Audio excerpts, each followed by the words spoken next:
أعوذ بالله من الشيطان الرجيم. بسم الله الرحمن الرحيم. وإن يمسسك الله بضر فلا كاشف له إلا هو، وإن يمسسك بخير فهو على كل شيء قدیر. صدق اللہ العظیم. سورہ انعام آیت نمبر 17 آپ کے سامنے تلاوت کی ہے، جس کا ترجمہ کچھ اس طرح ہے: وَإِن يَمْسَسْكَ اللَّهُ بِضُرٍّ فَلَا كَاشِفَ لَهُ إِلَّا هُوَ.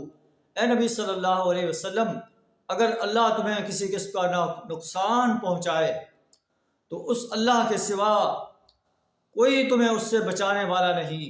وَإِن يَمْسَسْكَ بِخَيْرٍ، اگر اللہ تمہیں کسی بھلائی سے بہرہ بند کرے، فَهُوَ عَلَى كُلِّ شَيْءٍ قَدِيرٌ، وہ ہر چیز پر قادر ہے، جو چاہے کر سکتا ہے.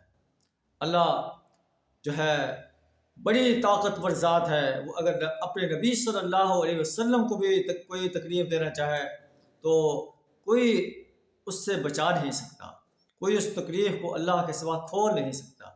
اگر اللہ خیر دینا چاہے تو کوئی اس خیر کو روک نہیں سکتا.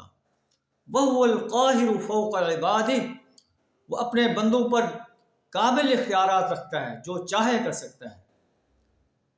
اور وَهُوَ الْحَكِيمُ الْخَبِيرُ، لیکن وہ بڑی حکمت والی ذات ہے، بڑی دانا ہستی ہے.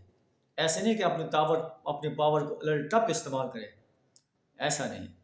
وَهُوَ الْحَكِيمُ الْخَبِيرُ، وہ حکیم و خبیر ذات ہے. اللہ سے دعا کر ہمیں اپنی پاور کا، اپنی وحدانیت کا صحیح شعور عطا فرمائے. وآخر دعوانا الحمد للہ رب العالمین.